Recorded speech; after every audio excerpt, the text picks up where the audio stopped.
Collectorate కార్యాలయంలో ప్రజాపాలన దినోత్సవ వేడుకలు ఘనంగా నిర్వహణ. రాష్ట్ర BC commissioner chairman G. Niranjan ముఖ్య అతిథిగా విచ్చేసి జాతీయ పతాకాన్ని ఆవిష్కరించారు. రాష్ట్ర బీసీ కమిషనర్ చైర్మన్ పోలీసుల గౌరవ వందనాన్ని స్వీకరించి అధికార అనధికారులకు ప్రజాపాలన దినోత్సవ శుభాకాంక్షలు తెలిపారు. అంతకుముందు జిల్లా collector B. Satyaprasad, SP Ashok Kumar, అదనపు కలెక్టర్ బిఎస్ లతలు కలిసి రాష్ట్ర బీసీ కమిషనర్ చైర్మన్ జి. నిరంజన్కి పూల మొక్కను అందించి స్వాగతం పలికారు. ఈ సందర్భంగా జగిత్యాల జిల్లా సాధించిన ప్రగతి నివేదికను విస్తరిస్తూ ప్రజలను ఉద్దేశించి ప్రసంగించారు.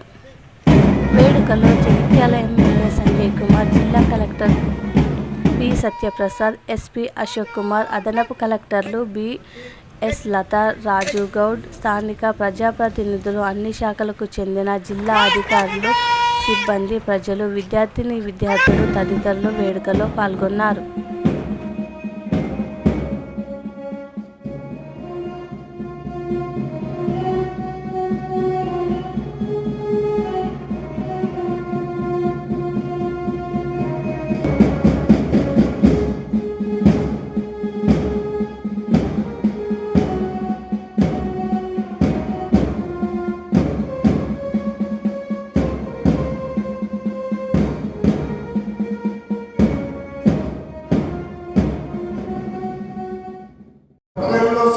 సజీవంగా ఉండేలా చేశారు. కానీ యాదయ్య లాంటి విద్యార్థులు, కానిస్టేబుల్ కృష్ణయ్య లాంటి తెలంగాణ వాదుల ఆత్మ బలిదానాలు, సకల జనుల సమ్మె, మిలియన్ మార్చ్, ఊరూరా తెలంగాణ ఉద్యమకారుల నినాద దీక్షల వంటి ఎన్నో చారిత్రక ఘటనకు తెలంగాణ వేదికైంది.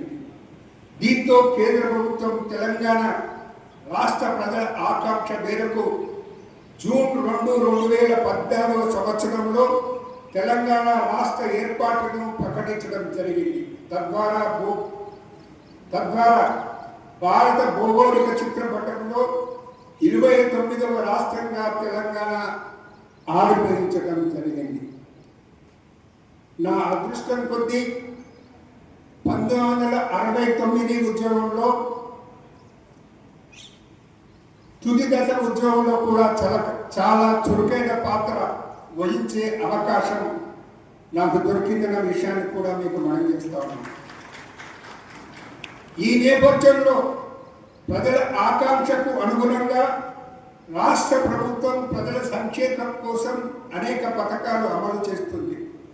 రాష్ట్రంలో ప్రజాపాలన, పారదర్శక పాలన, సమాజంలోని అన్ని వర్గాలకు స్వేచ్ఛ, సామాజిక న్యాయం, సమాన అవకాశాలు దక్కాలనేదే ఈ ప్రభుత్వ లక్ష్యం.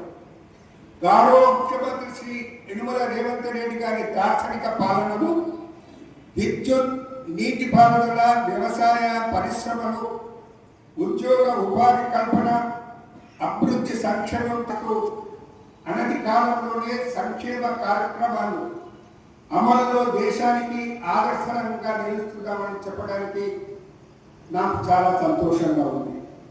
ప్రజా పాలన దినోత్సవం పురస్కరించుకొని మన జిల్లాలో అమలు చేస్తున్న వివిధ అభివృద్ధి సంక్షేమ కార్యక్రమాలను ఈ సందర్భంగా మీ ముందు ఉంచుతున్నాను.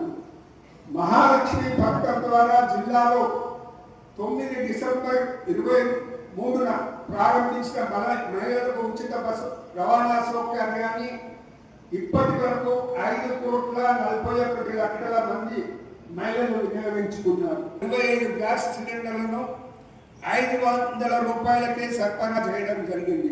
ఇందుకు గాను 23,74,00,000 రూపాయల సబ్సిడీని రాష్ట్ర ప్రభుత్వం భరించింది.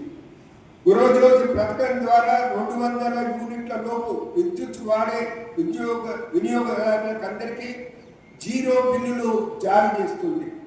తద్వారా మార్చి 2024 నుండి ఆగస్టు 2025 వరకు జిల్లాలో 2,07,472 రూపాయలను రైతుల ఖాతాల్లో జమ చేయడం జరిగింది.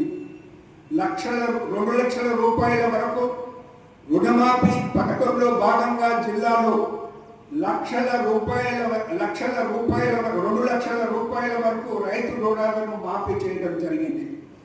మన జిల్లాలో ఇప్పటి వరకు మొత్తం 4 విడతలలో కలిపి 80,515 మంది రైతులకు 725 లక్షల రూపాయలను రుణమాఫీ చేయడం జరిగింది.